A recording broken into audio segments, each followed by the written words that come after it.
Jesiz did bring it out during the regular season in the second half of the split. He is that playmaking individual. He likes to bring it out here and there, and it gives you a little bit more power during the laning phase, but it also gives Jesiz the opportunity to have a similar kind of game like he did on Thursday. And this is not the Camille of old. This is not the permaban Camille. She has seen nerf after nerf after nerf after nerf, so there's a lot of questions as to how effective this pick will be in the new patch on 7-10. But Rumble going to come in for the team on the opposite side. Prophet mixing it up. They're opting to send the Galio into the mid lane. I like this shift coming out. So we've seen this a lot in the LCK, Galio mid lane. Usually you still go for the full tank build. It does nicely into the Syndra because you can match her kind of wave pressure, and you aren't really likely to die to her either. So it just mitigates a lot of what Syndra tries to do in the early game, and it is very conventional for that Korean style of play. So the fact that they have a reliable engage, or fairly reliable engage in the form of the AShe, they have the Galio plus Kha'Zix kind of pseudo follow-up as well. I'm excited to see this big team fight composition the Ninjas have drafted towards the more split push style of Fnatic. See what Fnatic opt to do here, depending on how you want to show your support, folks, not your fort. All right, Twitter's the place, at LO eSports, hashtag FNC win, hashtag NIP win, depending on where your loyalties lie. Now, two very interesting compositions. I believe the first Galio mid we've seen so far in the hands of Nagne, a player we have so many questions about. Yeah, Nagne. A lot of eyes will be on him. We heard Deficio say earlier on the desk that he had a lot of question marks surrounding how well he will be able to perform in Europe, and I feel like Caps will be a good test mark for him to see how well he can hold his own here. Well, Febiven was the test for HeaQ, and HeaQ failed. We'll see if Nagne can put up some better results as the new member of the LCS. FNC on the blue side, NIP on the red. Camille in the bot lane. Galio in the mid lane. Everything's mixed up. The funny thing is, like, this isn't even like a non-meta draft. The Galio mid lane? Like, a lot of this stuff is, we've seen around the world, like, it has been brought out. It's just, Camille was played a lot by teams like Splice. It was heavily banned away from them during the spring season. But Jesiz did bring it out a few times. During the laning phase, it gives you a surprising amount of all-in power. And especially against the Karma Ashe, sure, you still get pushed in. Once they hit that level 2, level 3 mark, their all-in power is pretty strong. Oh, Soul Flare comes out. No hesitation on use of the mantra there. Cap's still going to walk away, just taking a little bit of damage. We'll still have time to back out. No vision placed by NIP either. So just hoping to get a little bit of damage down, maybe scout out where the enemy is going to be. sOAZ and Prophet well aware of each other, but no early blows yet. What I love about the draft as well was the fact that sOAZ picked himself the Jarvan, which is a good matchup into the Galio, because you're able to get a lot of armor penetration out of the matchup, you have a lot of pressure, and eventually you'll scale into the late game where you have more split pushing power. But their intentions of NIP were always to move him to the mid lane, and now you have a slightly more favorable matchup for Prophet because he'll have pushing power. He's also on a comfort pick. This is something that he brought out a lot when he was playing for SKT. And come the late game, he's not going to be so hard pushed out that he won't be able to match the pressure of Jarvan, and it really adds a lot of team fight value to the composition that NIP have drafted. And very interesting too, because both of these guys are going to have a ton of damage in the early laning phase. Either one could look to snowball it if they get the opportunity, but for now, a little welcome back to the LCS for Shook.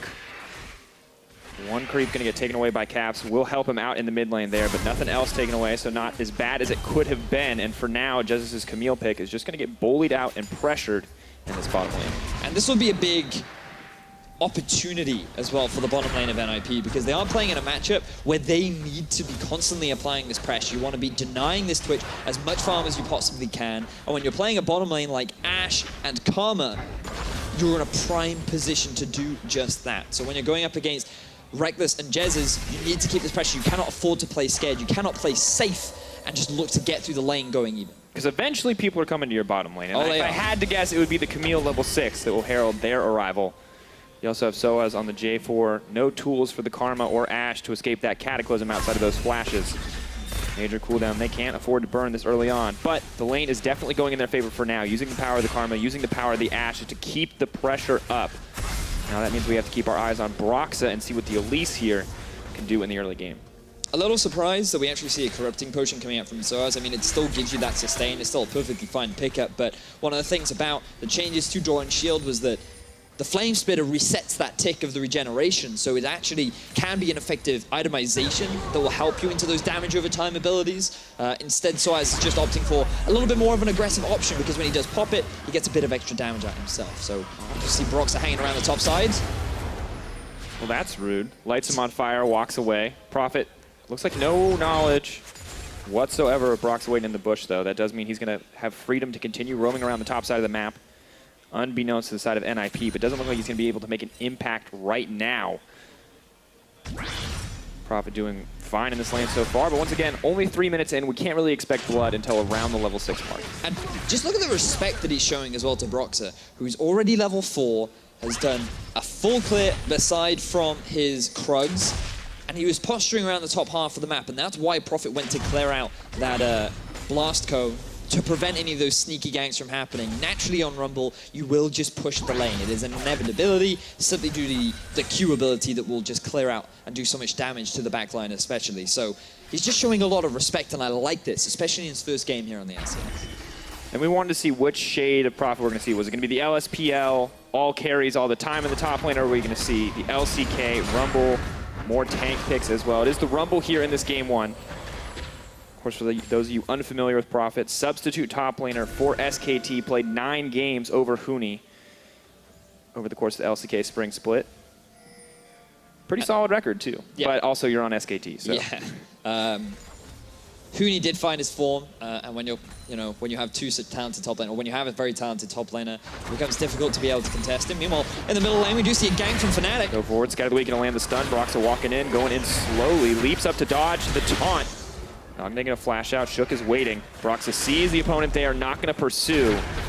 They do, however, get the flash out in the end for nothing on their side. So he does get away with his life, but fortunately for Nagne, he has a teleport available, so he shouldn't lose that much. We'll give him the opportunity to go back to base, so if anything, he's just saying, I was going to lose anyway. And now he will be able to return, but he has to be careful because Broxah and Caps are hanging around. Shook very aggressive here to keep pushing forward, but sees the Caps has no mana. Wants to punish him for sticking around that lane. They push the tower just a little bit further. No way Syndra can safely farm, or rather, reliably last hit without those abilities with Galio pressuring her.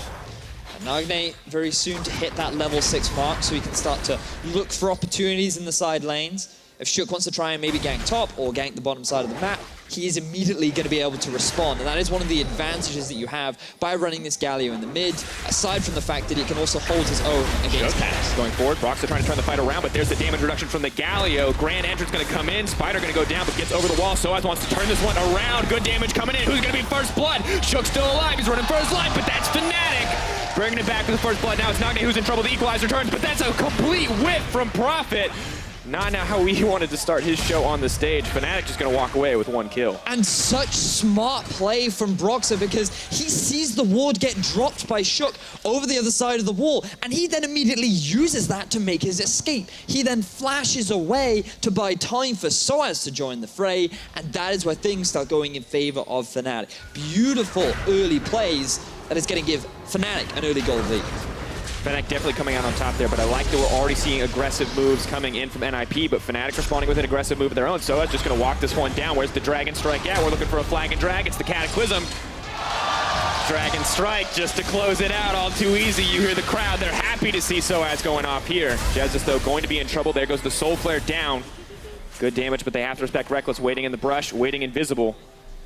He's not going to push for more. But Sprattel, man, Sprattel is hungry. So aggressive in this bottom lane. And very quickly, the top half of the map for NIP is starting to fall apart. They lost their jungler, they lost their top laner, and unfortunately for Prophet, sOAZ just got first blood. He went back to base, bought an item, immediately TP'd into lane and went aggro. Prophet, he didn't have a chance to go back. But let's have a look at how this play's set up, right? So Shook feeling very confident because he has the support of the Galio. In this 2 versus 1 setup, he's guaranteed to get the win, but then Shook, he drops a ward over the wall, which Broxah then used to go escape, and that just buys time for sOAZ to arrive. He's then primed and ready to be able to get the kill. Broxah walks out with his life, and then this Rumble ultimate.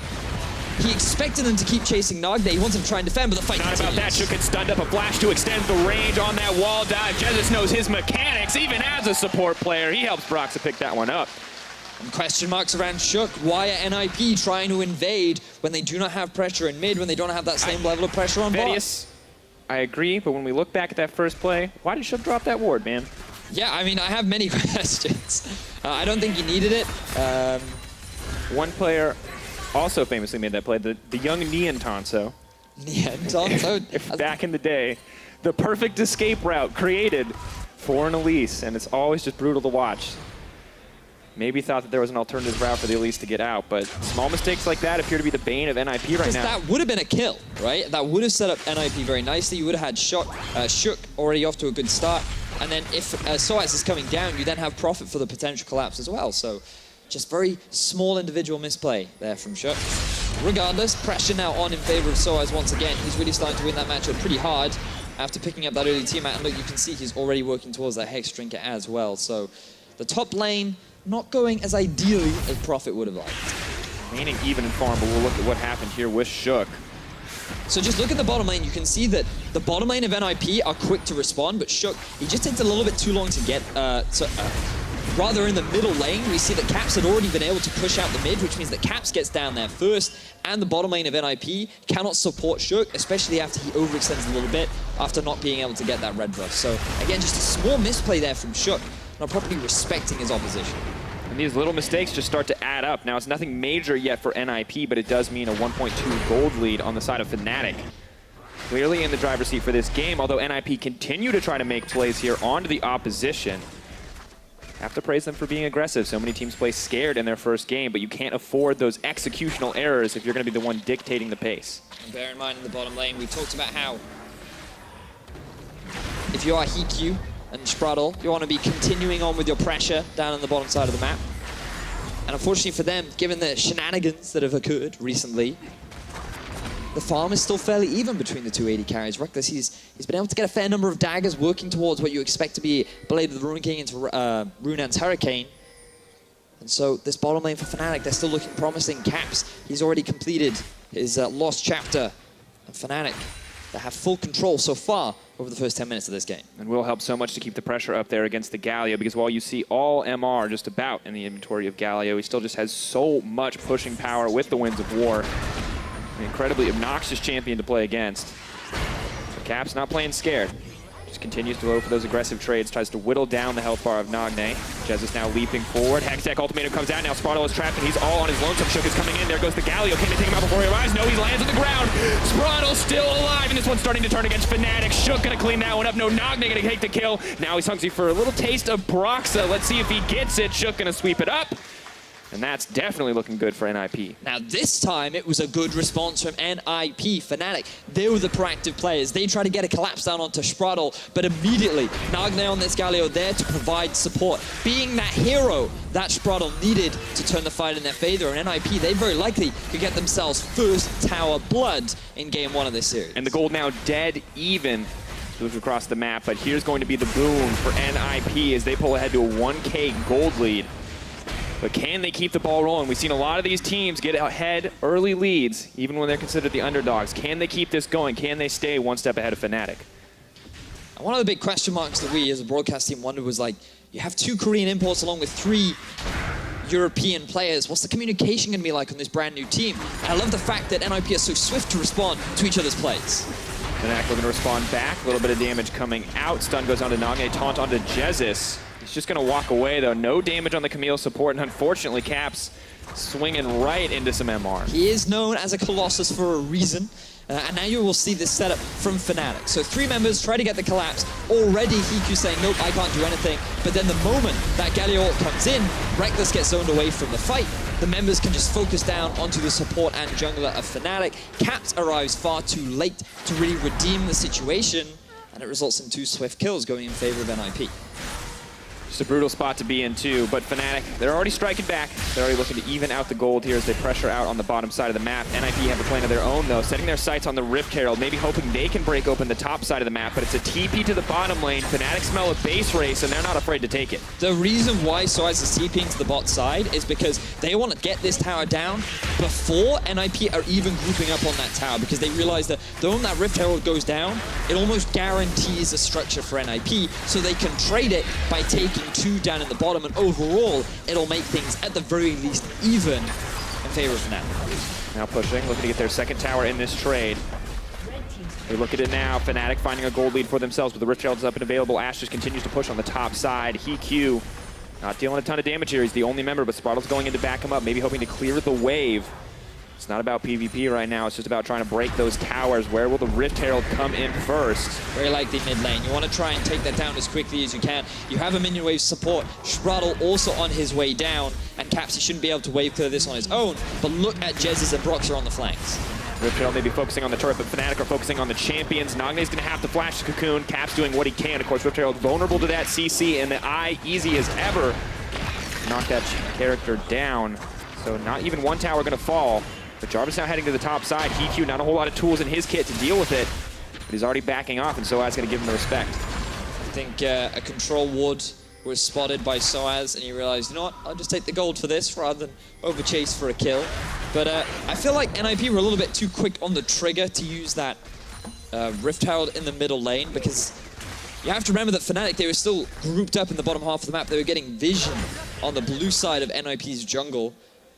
And so that means that they could move around to the mid lane, have 3 members there, zone the rest of NIP off the tower, and then it results in the Rift Herald very quickly dropping down. So NIP not quite able to take down that mid structure, but still even overall in terms of towers. And of course, only going to get harder to kill this Galio. We can see the itemization coming in for Caps, has the Morello finish, but no magic penetration yet, whereas Nagne, he has finished that adaptive helm. Will make a lot of the trades in lane even easier, and he's going to buy a null magic mantle on top of that. Pretty clear what someone wants to build up against the Syndra, and especially for a Galio. And I very much like the adaptive hell, especially into Syndra, because it does reduce the damage of any of a specific spell by about 15%. So when you get ulted by Syndra, the damage gets heavily reduced, right? It's actually very effective into that matchup in particular. So I like this early itemization. Just gives you a little bit more survivability, and again, mitigates what this Syndra is so well known for. And it's interesting too, because multiple sources of damage from the Syndra ult, right? So getting that 15% negation on all of the balls is pretty huge, or after the first, but now they have to be careful. Nagne is in trouble, is going to get the taunt down, but they're trading aggro perfectly on the side of Fnatic. TP coming in, Nagne under the tower. They can't do anything about it now. Equalizer goes down, Rekkles is in trouble, he flashes out. Tactical sweep to try to keep it going. Jesiz, the long-range arrow comes in from HeaQ, and they're going to get him down. Fnatic are the ones who overstep. Good snipe there from HeaQ, just as Fnatic were trying to escape. We're identifying how tanky Nagne really is. He just bought so much time for Prophet to arrive. And again, bit of a questionable ultimate. Equalizer really to try and hit as many members as possible rather than to cut off their escape. But still, the damage is done. NIP pick up another kill. For the time being, they're holding their own against Fnatic. Dead even as we check the gold at 16 minutes. Level 11's coming out, and immediately at level 6 the plays start to come in. Gonna come even faster now as the ult cooldowns start to get reduced. What is the next move, Vedius? We're still far away from Baron. There's an Ocean Drake on the table. There's still some outer towers left up and available. Where do these teams need to go? Well, for Fnatic, they're still working their way towards that 1-3-1 setup, right? They're not behind, which means they don't have to try and force any big 5 versus 5 fights. They're just working towards those big item spikes. So Twitch very likely wants to get himself the Rune's Hurricane along with that Blade of the Ruined King. Same for the Jarvan. He wants to complete that Black Cleaver and very likely complete a Hydra item as well. But for NIP, they're still buying time themselves, but they want to be able to try and force these fights. So keep an eye on Baron, as Sprattel takes a lot of damage. Ooh, ult traded for exhaust. Would have been a kill, but actually, the range on Syndra ult not quite long enough to be free from the exhaust range. Now that does mean Ocean Drake will drop in the meantime, and the pressure just continues to mount mid as Sprattel will be forced back. But no kills coming up on either side. So we'll get a replay of what happened up top lane. So just bear in mind, you get damage reduction on the W hit of Galio, so that's going to mitigate a lot of it on top of his resistances. And he's just sitting there for about a good 4 or 5 seconds waiting for the TP to come through, and then the arrow from downtown is guaranteed to hit at least one of the 3 members. And even if it can't guarantee a hit onto 2 of them, it still results in a kill for the side of NIP. I like how when HeaQ contributes, he gets a cinematic angle. Yeah. Yeah. When 80 carries go off in a Fnatic game, they get extra special treatment.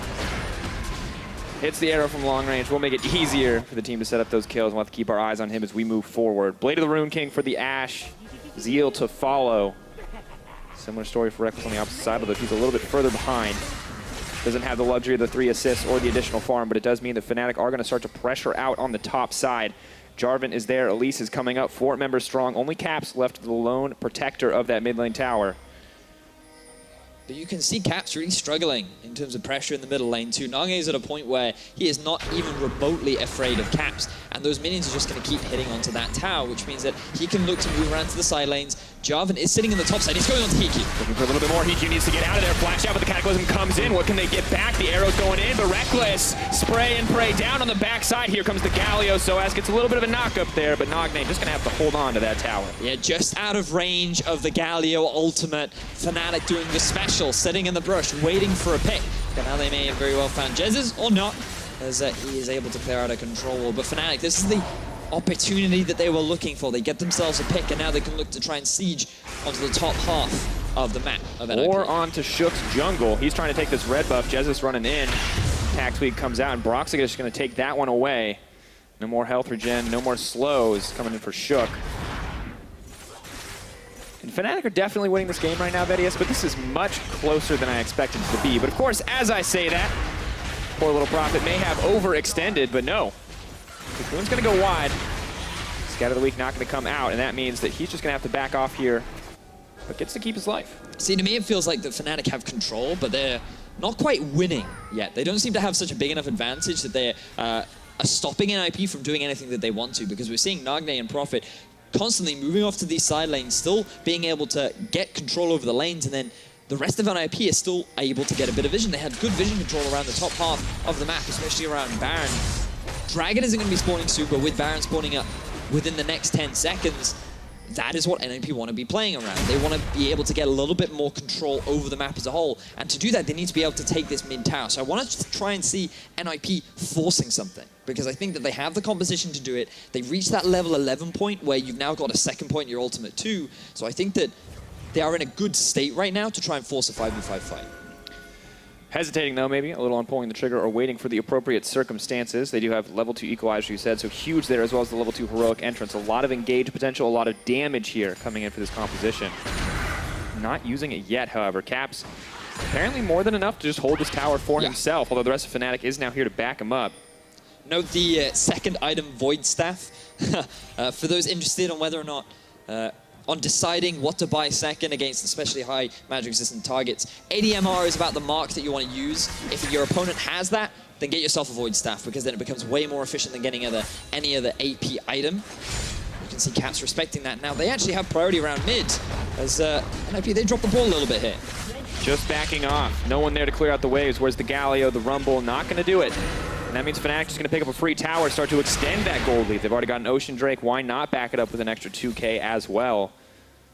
And they're the ones getting the control around Baron. They're the ones with control around the top side of the map. NIP were so aggressive and active in making plays earlier, but it looks like communication's starting to break down at least a little bit. And I like the fact that Fnatic are shifting in terms of their vision, because remember when we look back in their series versus Misfits, the reason why Misfits could so regularly contest that Baron was largely because Fnatic were not putting their vision deep enough. We're not threatening Misfits when they came towards the Baron, but this time round, they've been able to get a little bit more control after taking that mid lane tower, and they want to make sure that NIP cannot use Baron as a point to draw Fnatic into a fight. sOAZ, waiting in the brush, is going to get the flag and drag to knock up Nagne. Now a lot of MR on that champion, but not a whole ton of armor. Ladies and gentlemen, damage. Whenever this fight ends, we'll be sure to let you know. But for now, it's tanks hitting each other. Nagne, no magic damage shield. Flag and drag goes over the wall. Taunt going to come out. He needs to make it out to safety. sOAZ, no Cataclysm. Means Nagne may just be able to walk away on this one. One more EQ to sidestep. Not going to find it. That means he's going down. Cap's going to grab the kill. But what is the rest of NIP doing while that happens in the bottom lane? That was a lot of time invested, Broxah. and they're just dying. Exhaust comes out, saves Sprattel once again. Goes in, but Jesiz is there to back him up. Shook is hungry for blood. Here comes Prophet. Where's the equalizer? Not going to come out.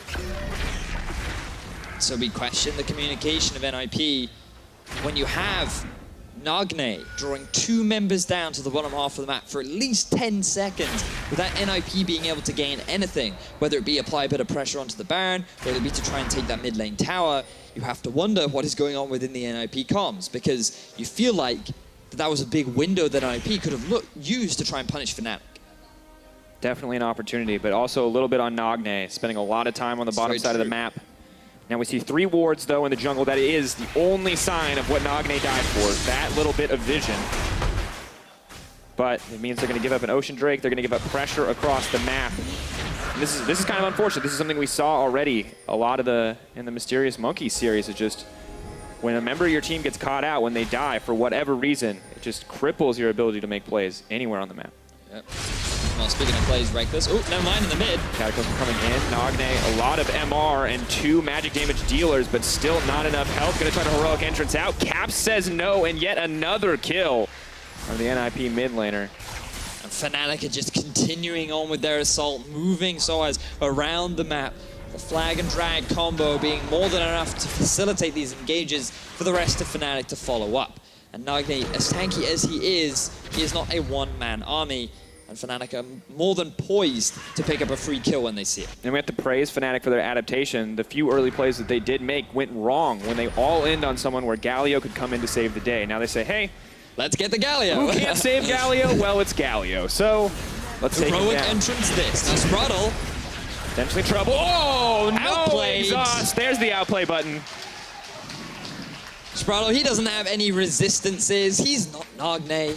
The moment he gets caught out, it's another kill for Fnatic, another tower, and Fnatic, they're starting to put on a clinic as NIP drop 6,000 gold behind. Yeah, 6K gold lead, massive 24 minutes into the game. sOAZ not going to walk into a fight with Profit, but can just wait for the next opportunity to fight with the team. Rekkles doing his best to push this in. Nagne can look to clear the way, but has to be careful, has to respect the missing members of Fnatic because NIP have so little vision on the map. 1 ward by that Dragon Pit, 2 in the topside jungle of Fnatic, and 1 in the Baron Pit as well, but that is it.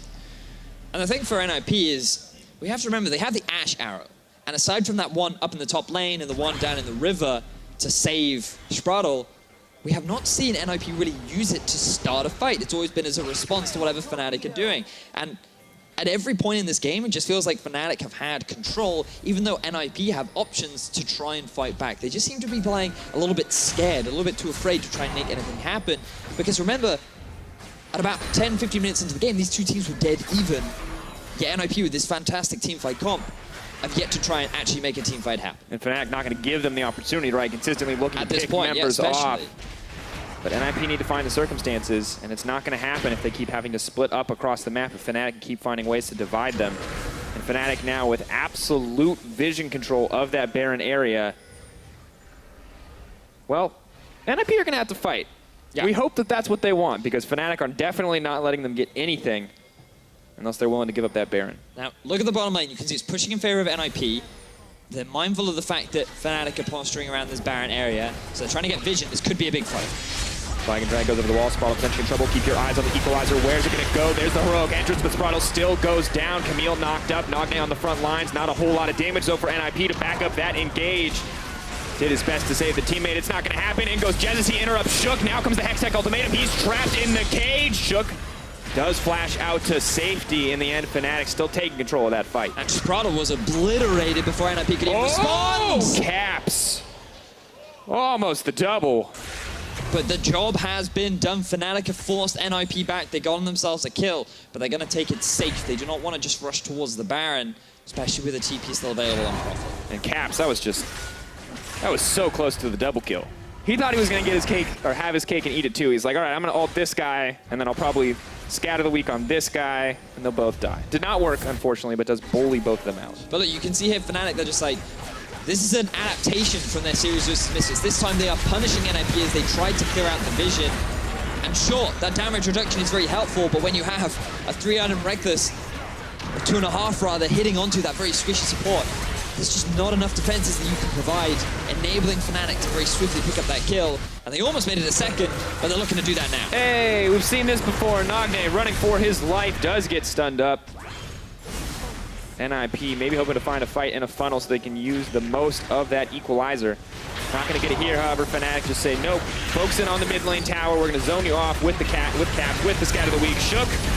Skill button comes in, not quite enough to take him down. However, Caps burning on the side. There's the arrow onto Jesiz. Maybe they're going to look for a little bit more. HeaQ has finally joined the party. Nagne is here as well. Redemption comes in for a bit of heal on the team. Taunt goes in, but it's sOAZ onto the back line. Heroic entrance, they're looking to regroup. Nagne running forward, 3 members strong of Fnatic chasing him down. Look at the low health bars on NIP, but there's the damage. Jesiz, no hesitation as he goes over the wall. Nagne gonna burn down as Rekkles grabs another kill. Fnatic are cleaning up NIP. Shook hoping that Caps can't see him. And he is going to make it out in the end, but Cap's not giving up yet. Got one little raptor to throw in the face of the jungler. sOAZ still chasing as well. It's an absolute slaughter, folks. Golden Aegis providing the slow. He shows mercy, whereas Caps does not. Fantastic team fight from Fnatic. The fact that they were constantly switching positions, making sure that the front line had an ability to recap, buy time for their cooldowns, the back line then move forward to then be the damage dealers. It was just fantastic to watch. Fnatic now extending to an 11,000 gold lead. The Baron is theirs 29 minutes into the game, and Fnatic are looking poised to take game one. I think it's pretty safely in their hands at this point. NIP are going to need to make a miraculous play or wait for a interesting fumble on the side of Fnatic. Can they pull something from their Pyjamas? We'll see. But regardless, what you see is Caps just standing there, being the zoning tool purely with his ultimate. Jesiz soaking up so much of the damage, being surprisingly tanky, thanks to the passive shield that you do get on the new Targons. And then Nagne, even though he TP's in, he's not a slight threat at all, right? So sOAZ, he's free to come back. He sees the back line. He has nothing to be afraid of, and so he's just like, I will kill you, and then just watch. Jesiz, rather, he gets very low, he then moves back, Broxah moves forwards, he then gets a little bit low, so he backs, and then sOAZ comes in from behind. So you have this constant swap back and forth from Fnatic, playing these fights exceptionally well, guaranteeing that they don't lose any members for the maximum number of kills. And here's to this point in the game where it is so difficult to do anything as NIP. Not enough damage from the Galio. Rumble not tanky enough to go face-to-face, and even Kha'Zix jumps in. He gets right into the face of the enemy team, but NIP, they take a page from Fnatic's book. Jesiz, Hextech ultimatum to dodge the knockup. That's a clean play. He's just buying a bit of time, though, and he is going to get taken down. Prophet burning on the backside, but the equalizer comes down. Nice Zonias. Stop the unleashed power, but NIP, they're still chasing. Caps wants to turn this back in the team's favor. sOAZ coming in. There's the flag and drag. Exhaust immediately onto him. Cataclysm to lock it up, but it's only going to be Nagne. Out comes the Redemption. Going to look for a little bit of healing. Caps tanks the Soul Flare, but it's not enough. Rekkles does take down Nagne in the end. Fnatic just destroying NIP on the turnaround. And you'd think that NIP, they'd buy a little bit more time. Being able to get 2 kills is fantastic for you this late into the game, because maybe you can stall. But then sOAZ joins the fight. He's ready to turn it around, but I don't think NIP are done yet. Desperation, Shook moving forward. Bye-bye, Sprattel. That's not the play that you wanted. sOAZ is fearless. He'll look for the 3v1, but Caps and Rekkles are there to back him up. Spray and Pray now off cooldown. I think we can safely say goodbye to the hopes of NIP here in game one, as he's just going to look to rip Shook apart. Not going to find the kill, but will settle for the inhibitor. Big objective picked up for Fnatic. They don't lose very much after NIP forced an engagement. They get themselves 2 kills. Things are looking slightly brighter for NIP, but then Fnatic, they're able to turn it around. They're going to get another tower as well. 4-0-6 sOAZ. This man has been playing fantastically as he returns for the Summer Split. Nagne, Prophet, big question marks. We wanted to see what they could do this game. Well, right now they are being crushed by their counterparts. Shook. I don't know what he's hoping for here, folks. He's going to keep running after this. Maybe just looking for a desperation play, holding on to hope in this game, but he does get stunned up. Decent damage comes in. Hextech ultimatum ensures that he is trapped in the team, but there is Caps, there is the damage dealer, and that is the death for Shook. He's dead. Questionable. He's very dead. Very dead. Shook has not had the best game, giving that escape over to Broxah, going for the early invade, lost a lot of early pressure in favor of NIP, which Fnatic were very swift to capitalize on. But the key difference I feel that we're seeing is NIP never really tried to force anything. They never tried to make anything happen to either get ahead in the game or get back into the game, aside from that sneaky brush play down in the bottom lane. Whereas Fnatic, they've always been proactive. I love the way in which, like, we saw that the sneak in from sOAZ up in the top lane. We've seen plays coming down the bottom side with Jesiz trying to hook in. I feel like the fact that Fnatic have constantly been proactive is the key difference between these two teams. And every play may not have worked out, but they're constantly trying something. They're trying to get something on the map at any given point. And really, it just feels like NIP don't quite know how to respond to such an aggressive playstyle coming in from Fnatic. Of course, sOAZ just continues to pressure in. We saw the damage graph earlier. Jarvan out-damaging a Rumble. Nearly unheard of, and definitely showcasing a very good game for sOAZ. Oh, fantastic. He's even got himself the GA, and now the second even got himself the laugh spin. Oh, Broxah going to be stunned up. Equalizer does come down. That's a nice one into the backline. It zones out Caps and Rekkles, but is it enough? sOAZ is simply too tanky. Can they burn through him? Redemption's going to come in, but not enough healing. Yes, it is. Guardian Angel available as well. Flag and drag out to safety. Jesiz, hook shot, wall dive over. NIP burn everything, but get absolutely nothing. But sOAZ, he can just go back to base, TP in. The rest of Fnatic, they're looking healthy, and NIP, they've ran out of ultimates. And Rekkles is just waiting for the perfect positioning in the backline. There's the spray and pray. Oh, that's so much damage. You can't let a Twitch do that to your team. He's just destroying everyone. That's the triple kill going in. The rest of the team looking to clean it up for him, or it very well could have been that Penta. They're going to keep going. Goodbye to HeaQ, and that's going to be win 1 for Fnatic in this best-of-3 series.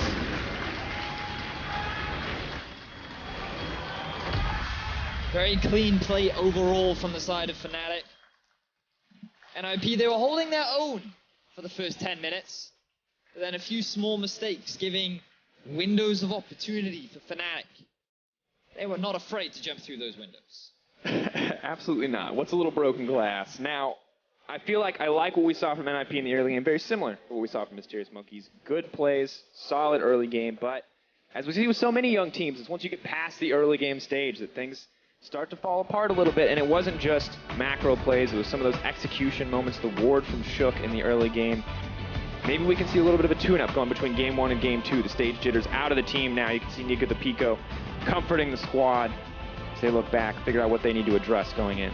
The key difference I noticed between the two new teams joining the LCS was that Mysterious Monkeys seemed just ready to fight all the time. They were very keen to just drop into that skirmish, see if they can get a kill here or there, whereas NIP just seemed a lot more calm and calculated. Well, they wanted to try and play the slow game very early on. 4 members of NIP, but Shook very much wanted to fight. Yes, he definitely was in the face very often in the side of Fnatic, but that often ended up being a detriment to his team rather than a positive. Well, we'll see how it shifts. Fnatic kick off the series with a win, and Shox and the guys are ready to tell you just how they did it.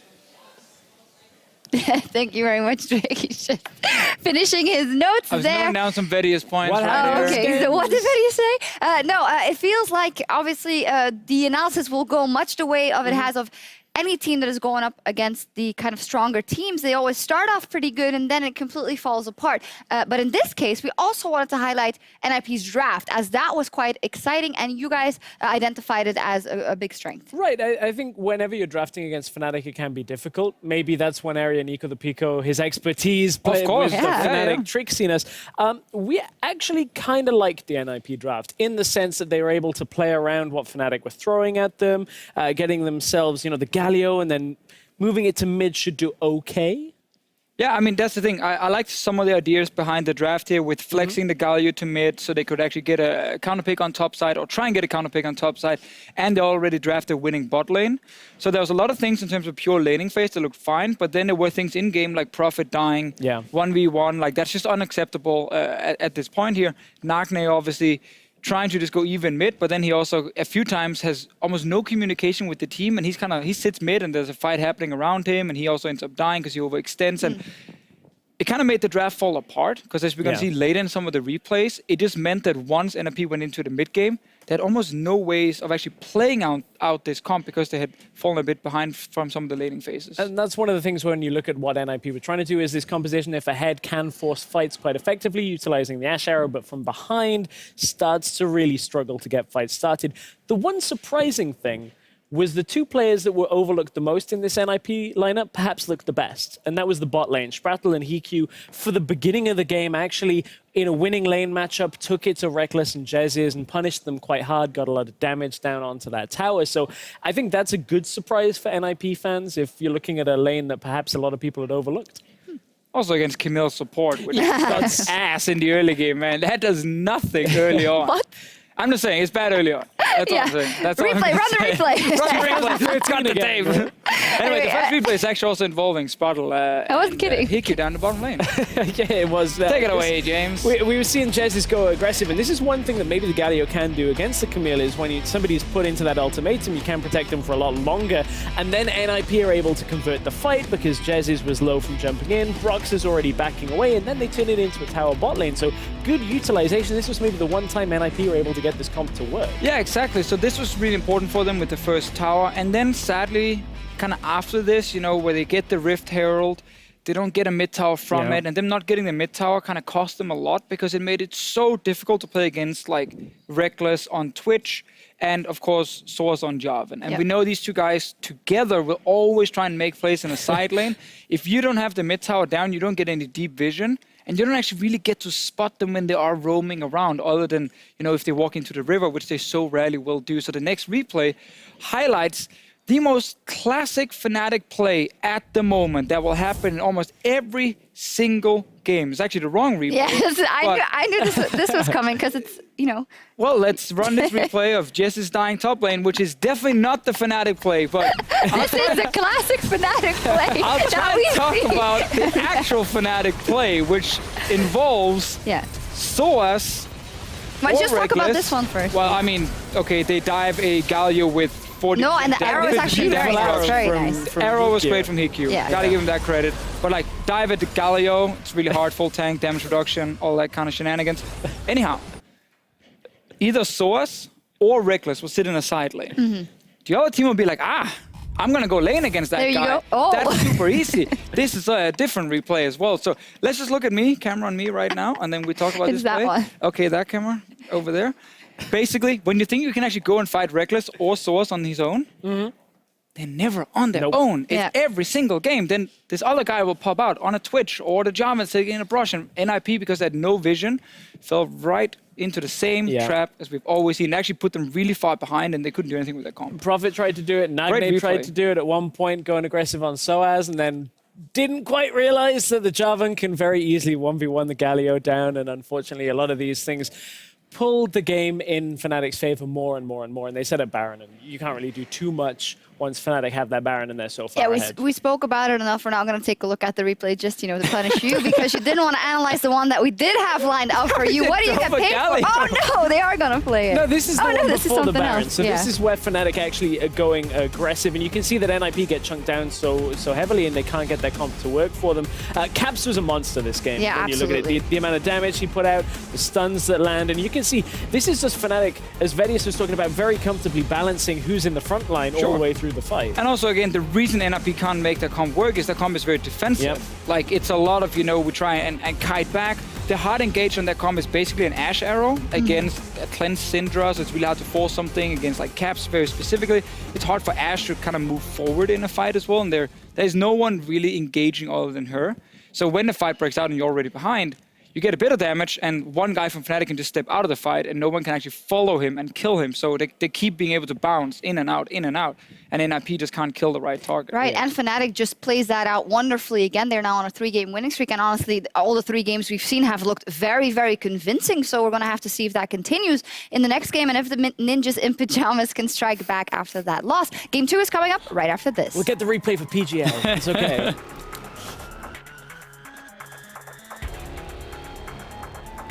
Good damage coming in. Who's going to be first blood? Shook's still alive. He's running for his life, but that's Fnatic. Let's cast come from lane. Go ahead. Nice. I'm coming. There's the damage. Jesiz, no hesitation as he goes over the wall. Nagne going to burn down as Rekkles grabs another kill. And Rekkles is just waiting for the perfect positioning in the backline. There's the spray and pray. Oh, that's so much damage. You can't let a Twitch do that to your team. He's destroying everyone. That's the triple kill going in. It's going to be win 1 for Fnatic in this best-of-3 series.